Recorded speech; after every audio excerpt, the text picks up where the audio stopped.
To edit a web part in SharePoint, follow these steps. Navigate to the page. Go to the SharePoint site and open the page containing the web part you want to edit.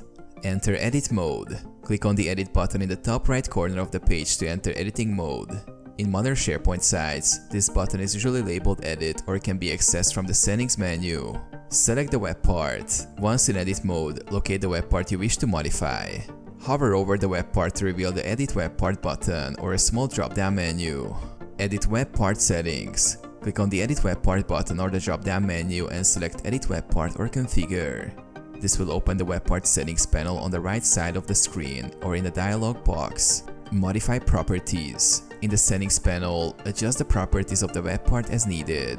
This can include changing display options, updating content, modifying layout settings, or configuring filters and connections. Save changes. After making the necessary adjustments, click Apply or OK to save the changes. Then, click Publish or Save to finalize and publish the edits to the page.